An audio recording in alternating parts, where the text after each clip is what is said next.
Hi there and welcome back. Before we get started, I want to congratulate you on finishing the body of your paper. Now it's time to focus on the abstract, your title, and coming up with some terrific keywords. A lot of you might be feeling pretty exhausted after writing the body of your paper and just want to get any old title and abstract together.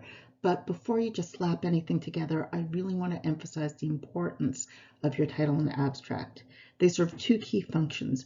One is to summarize your article so that reviewers and editors can quickly get a sense of whether or not your article will even be appropriate for the journal.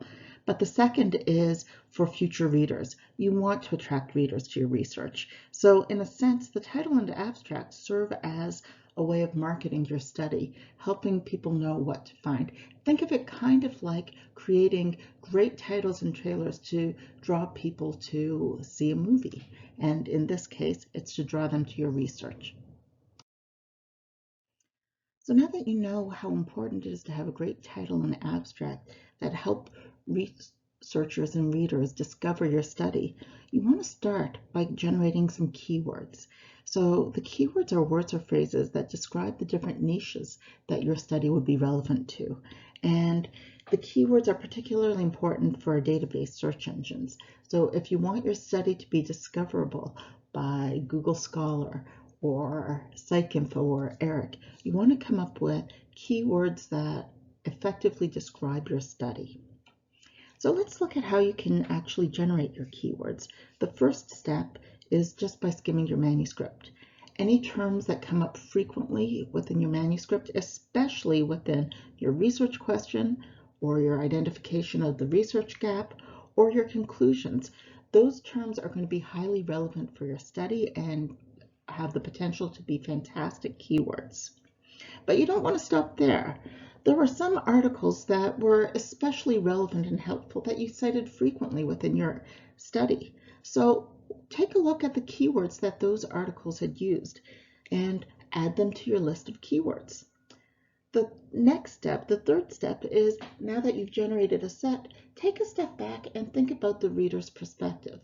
Why would they be interested in your research? What kind of searches or keywords might they use in their database searches that are relevant for your study? And then think of the phrases and keywords that describe your study that would be useful to future readers. So now you've generated a list, a long list of keywords. You might have 15, 20 different keywords that you've generated, and you can't use all of them. So the first step that you'll do is you'll order them in order of importance and relevance to your study. What's the most important keyword? The second most. Now that you've ordered your list and you've figured out the most important keywords, what you'll do is you'll use the top 2 or 3 keywords in your title. And then you'll use the top 6 or 7 keywords in your abstract. That's because the database searches not only use keywords that you identify, but they also look at and compute whether or not these keywords have also appeared in the title and the abstract. So your article will be viewed as more relevant in searches and be higher up in the search if your keywords are also included in your title and your abstract.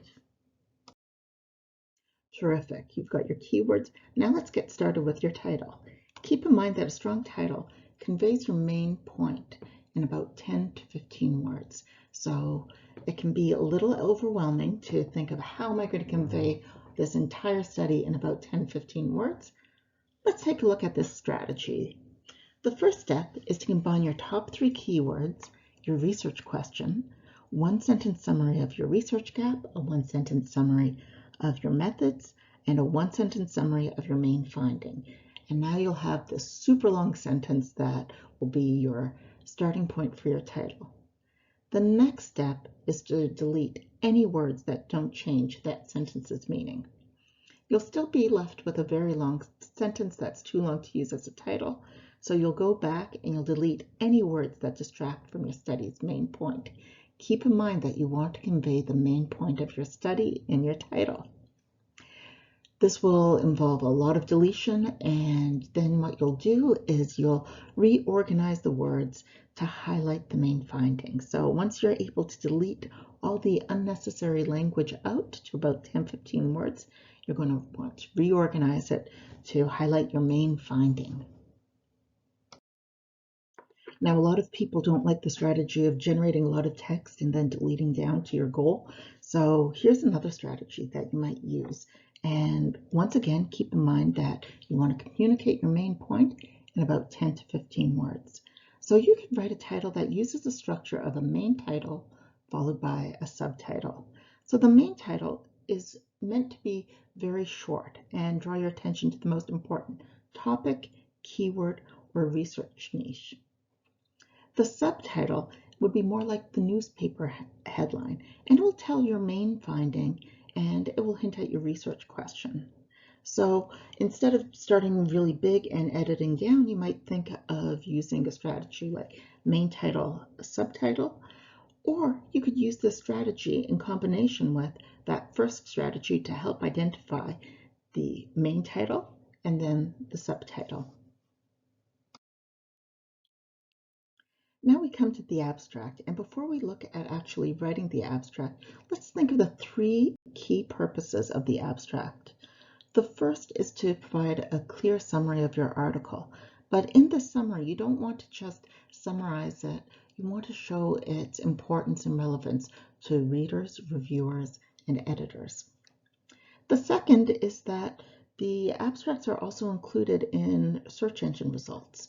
So in addition to your keywords, having your top 6 or 7 keywords appear in your abstract will make your article more discoverable and make it more likely that researchers will read your work. And finally, the goal of the abstract is to expand upon your title. Give a little more information to tease your article and make your study more enticing to readers. So journals vary, but typically abstracts are between 150 and 250 words in length. So it's a very brief approach to telling your story. It may feel a little terse, but that's okay. However, there are 4 key elements that you want to have in this order. The first is that you want to state the purpose of your study and the problem you're addressing. So what's the study motivation? What are the research questions? Those could be 2 sentences. The next is that you'll state how you addressed your research questions. In other words, what were your methods? You'll next describe what were your key results and findings. And finally, you'll end with a statement of why people should care about your findings. What were your conclusions? What is your study's main contribution? That may feel like an awful lot to pack into about 250 words. So Thomas Deacon provided a template in his book in how to write an abstract. You'll see that it begins by addressing in 2 sentences the purpose of the study, the large context, as well as the specific research questions. It addresses and summarizes the methods. It next moves to presenting your findings, and it ends with explicitly describing the main contribution of your findings and of your study. It's a really common thing to see. Implications for theory and practice are discussed in the final line of the abstract. That doesn't do a very good job in convincing readers and reviewers of the importance of your study. So try to actually articulate the main contribution of your study. Now, good luck and happy writing.